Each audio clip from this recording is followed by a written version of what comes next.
Olá pessoal, eu estou aqui mais uma vez para fazer mais um vídeo.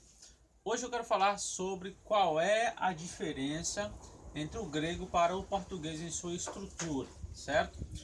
Antes de começar aqui a falar sobre esse vídeo, se inscreva no canal se você não é inscrito, deixe o seu like e compartilhe, que pode ser de muita importância para outras pessoas, ou até mesmo para aquelas pessoas que estão pensando em estudar grego, né, mas acham difícil, enfim.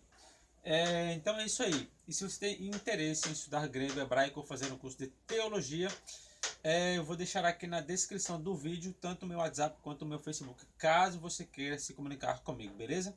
Vamos ao vídeo. Bem, aqui eu tenho um texto em grego e ali eu tenho em português, certo? Em português ali eu tenho Deus amou o mundo e o mundo amou Deus, certo? Veja que em português a estrutura, né, dele, como ele é escrito, é o que determina objeto direto, o que determina sujeito, certo? Certo, vamos lá. Deus amou o mundo. Deus, sujeito, certo? O verbo amou e o objeto direto, mundo, né? Que o objeto direto, ele recebe o verbo, certo? Praticado ali pelo sujeito, que é Deus, tá?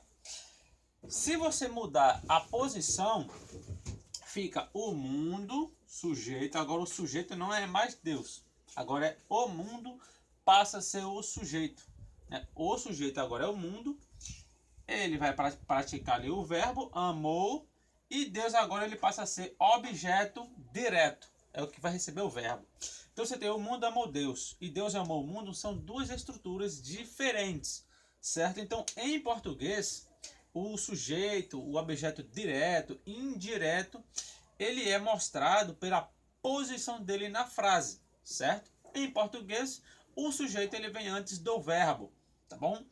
E o objeto direto ele vem depois, né, do verbo, tá bom? Então, quando você quiser achar o sujeito em uma frase, faça uma pergunta antes do verbo. Quem está fazendo tal ação? Né? E você lendo, você vai descobrir. Então você vai achar o sujeito. Agora, quem está recebendo essa ação? Então você lê, você vai descobrir. Beleza? Em grego, as coisas mudam. Em grego, não é pela posição da frase que você identifica sujeito ou objeto direto. É pela terminação da palavra. Por exemplo, aqui eu tenho essa frase aqui, ó. Veja bem, é a mesma frase, as três, em posições diferentes. A tradução é uma única só. Só tem aqui uma tradução possível aqui. Que seria o que, ó? Aqui você tem Deus, hotheos. Isso aqui, ó, é a forma do sujeito em grego, que é o S, certo? Em uma palavra da segunda declinação. Aqui é a forma, esse N aqui parece um V, né? Mas em grego é um N, tá? Ele é a forma do objeto direto, ou seja, do acusativo na frase, certo? Então você tem Deus, o verbo amou, está no aoristo por causa dessa terminação aqui. Aoristo do indicativo ativo da terceira pessoa do singular. Deus amou. O que Deus amou? O, que é o artigo no acusativo, e mundo, cosmon. Ou seja, é gapsen hoteos ton cosmon. Então nessa frase você tem uma única tradução. Deus amou o mundo. Veja que pouco importa a posição onde o sujeito esteja. Ele sempre vem primeiro na tradução. Nessa segunda, essa de baixo aqui, essa segunda, veja como tá. Tom, cosmon, hoteos, gapsen. Ou seja, você não pode aqui traduzir o mundo, o Deus ama. Por quê? Porque o sujeito aqui é quem? Deus. Olha a forma dele. Deus, artigo nominativo, que indica o sujeito. E quem é o objeto direto aqui? O mundo. O, que é o artigo ton, e o mundo cosmos. Então, Deus é o sujeito, ele é o objeto direto. Então, e o verbo aqui no auristo, que indica ali uma ação no passado. Então, egapseno. Então, você vai ter, então, cosmono hotheos egapseno. A tradução é Deus amou o mundo. A mesma coisa.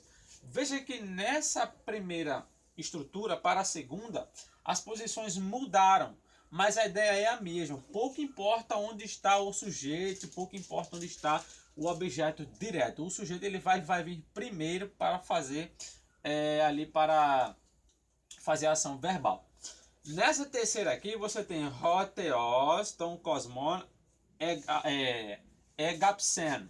Então aqui você vai ter Deus amou. Veja que na tradução não é isso aqui que vem primeiro. Você tem que pegar o sujeito, né, que é Deus, e você pegar segundamente o verbo, que ele está na voz ativa. Quando está na voz ativa, quem é que faz a ação? O sujeito. Quem é o sujeito? Deus. Então vem Deus amou o mundo, certo? Então veja que a diferença do grego para o português é que no português você identifica, né, as funções de cada palavra dentro da sua estrutura. Veja, Deus amou o mundo, Deus é o sujeito, o mundo é o objeto direto. Mas se você inverter o mundo amou Deus, o mundo agora passa a ser o sujeito, enquanto Deus passa a ser o objeto direto. Em grego, pouco importa a posição do substantivo do verbo que esteja lá. A tradução vai ser uma só, certo? No caso aqui, né? Porque ele é sujeito, ele é objeto direto e aqui é verbo.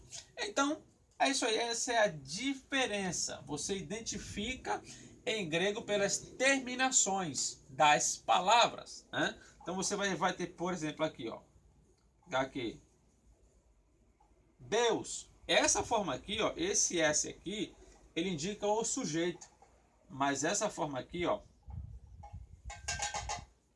ele já não é mais sujeito, ele é objeto direto, porque esse N vai indicar isso. Mas se eu escrever assim, ó, já é o objeto indireto, por causa disso aqui, ó. E se eu escrever assim, com esse U aqui, ó, TU, aqui vai ser genitivo, de Deus, indicando ali uma possessão, dependendo ali de onde ele estiver inserido, a semântica pode mudar, que é o sentido. Em português, não é dessa forma, não é pela terminação que você indica sujeito, objeto direto, indireto, genitivo, mas sim pela posição na frase, né? Se eu escrever aqui, ó, João, tá, eu escrevo João. Como é que eu posso saber se João é sujeito? Tem como eu saber se ele é sujeito só escrevendo João? Não. Em grego tem. Em grego eu tenho, vamos pegar. Pronto. Essa forma aqui ele é sujeito. Mas para ele ser um sujeito, ele precisa estar fazendo uma ação. Mas só a forma dele isolada, eu já sei que ele dentro de uma frase seria sujeito. Enquanto em português não. Se alguém fizer uma ação para João, né? Então João seria o objeto direto. Mas se João fizesse uma ação, ele seria o sujeito.